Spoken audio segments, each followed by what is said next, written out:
Hey there friends, it's Missy again. Thanks so much for stopping in today. I have a new layout here for Pinkfresh Studio, and I'm going to start this layout with one of the cut files that you can find over in the Pinkfresh store. I'll link it below.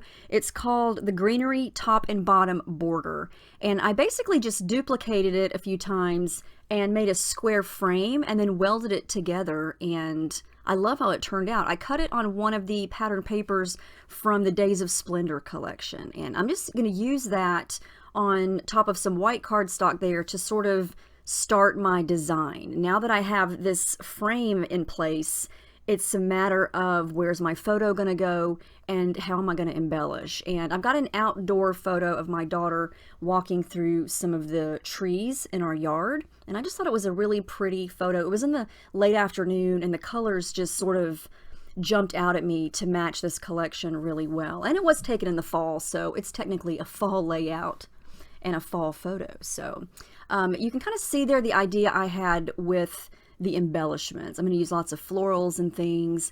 And what I wanted to try to do was add some purple to the background. And when I say purple, I mean that really pretty light violet color or lavender color that is in this collection. And I'm going to try something different here and do just a little bit of mixed media. Now I'm stumbling over my words. I'm not going to use gesso today. And I thought I would try something a little bit different. This cardstock is textured white cardstock. So it's just plain old white cardstock here. Like I said, no gesso. And I thought that I would start by just splattering around the perimeter of the frame, and you saw me lightly trace with a pencil so I could see on the background where the inside of the frame is going to go. And so to make that purple color, I used the Pinkfresh Studio liquid watercolors, and I used the purple color, of course, which is called lavender. I mixed in a little bit of the red, which is the candy apple, and then the color that really makes it this deep fall shade is the brown color, which is espresso. And I recently discovered, I think in one of my previous Pinkfresh layouts, that the brown really does make these really pretty fall muted colors, because if you have the Pinkfresh watercolors, then you know they are super bright and bold, and so it's fun to kind of mix and match unexpected colors like the brown in with, you know, the purples and the pinks to create that deep fall color.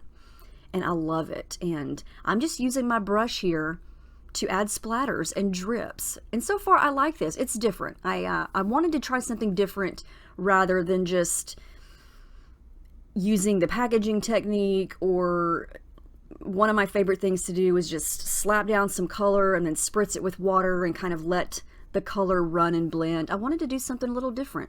So I've got the splatters there, and I'm going to very lightly take my brush with the same color and kind of messily paint behind the leaves. And so it kind of gives some color behind the leaves and kind of blends out some of the splatters. I definitely want the splatters to show, but I also want the leaves in this cut file to stand out a little bit. And when you add a bunch of splatters like this, it tends to, you know, make the background a little bit busy. And so this is going to help create a little bit of solid color behind the leaves.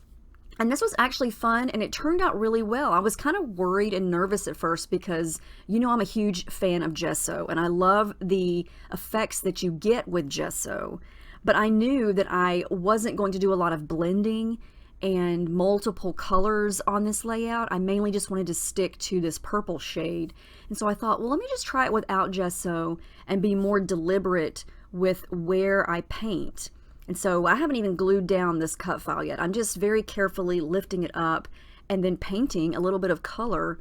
I'm not being very careful or very specific. You know, I don't want it to look perfect because I want these leaves to kind of bend up a little bit and create some dimension when this is all said and done. But I do want the effects of that color. And so this was a fun way to do that. And It did not require gesso, and I think it turned out great. And I just kept working on it. I did kind of spread some of the purple inside the square, and I just added more water and it thinned out, and I think it turned out really, really nicely. And it looks like a big old hot mess here, but it makes sense when the cut file is back on top of it.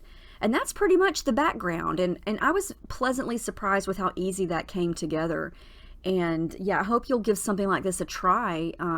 If you're a big fan of gesso like I am, you know, give this a try. If you don't like gesso or you don't want to use gesso, this is also something fun to try because it didn't involve a lot of blending, which is what I love to do all the time. And since this cut file kind of started my layout, it gave me the idea to do something different. And so that is kind of what I decided to go with, and I like how it turned out.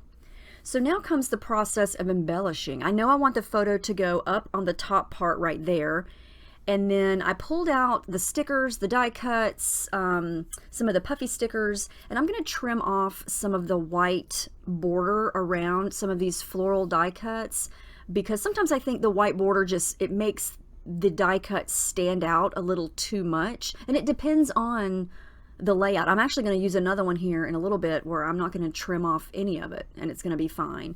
I'm just going to be putting it on top of the cut file on either side, a little bit at the bottom, a little bit at the top, kind of on all four sides. And I really like how this is looking. I love that you can still see the leaves from the cut file kind of showing behind the die cuts.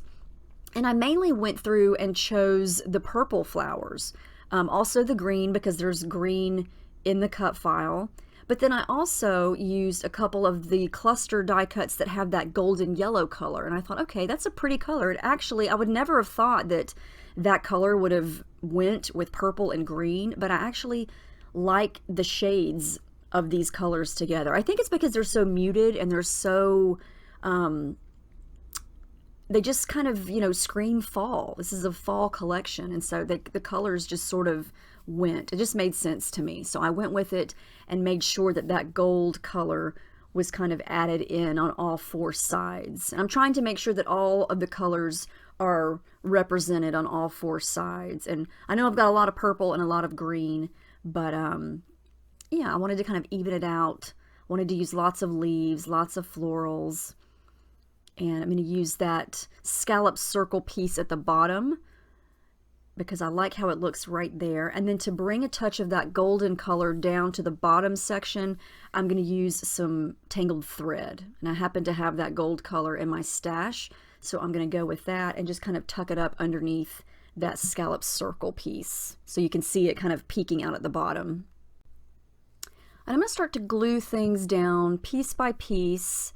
Because I feel like I've got enough going on.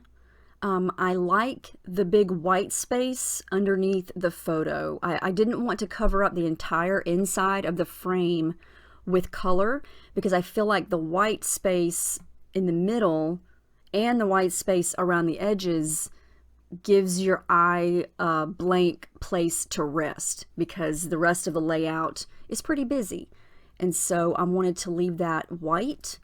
I am going to stick a little bit of the darker purple thread underneath the photo there because I did want to bring a pop of that underneath the picture. And I did add some adhesive foam and some tissue paper behind my photo. I don't think I mentioned that earlier. Just to give it some dimension, pop it up off the page. And I popped up some of the flowers too because the actual cut file is glued flat to the paper. And so I have to have some dimension on my pages. I love using adhesive foam to kind of pop it up a little bit. And this is going to be my title. I'm just going to go simple with this Everyday Magic die cut. And I kind of covered up the purple thread, so I'm going to go ahead and add in a little bit more so you can see it underneath the title. And this is the die cut that I'm not going to trim off any of the white. I actually like the white on this because it makes the title stand out a little bit more. And I thought that it was the perfect size, the perfect title, the perfect everything. I really liked it. I was going to try to come up with something different, but when I saw that, I thought, you know what? It looks perfect right where it is. And I loved it. And it was, you know, it had the purple, little bit of purple on there on the everyday part. So that is going to go there. I'm going to add in a couple of little puffy stickers that matched here and there, some leaves and a little circle piece. I love this about the Pinkfresh Studio collections is you get so many different sizes of embellishments. You get these little tiny teeny puffy stickers, and then you get some bigger and medium sized die cuts and like cardstock stickers and things, and then you get that package of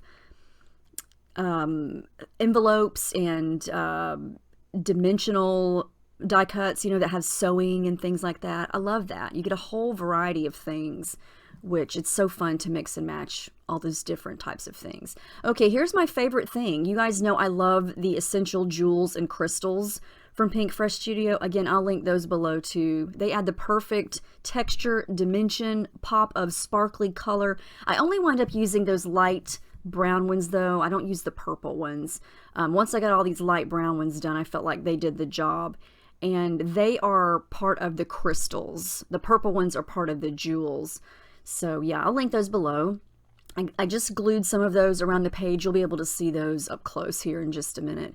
But I'm going to do my journaling outside of the frame, a little bit down here on the bottom right. I've got lots of space underneath the title, but like I said earlier, I want to leave that open.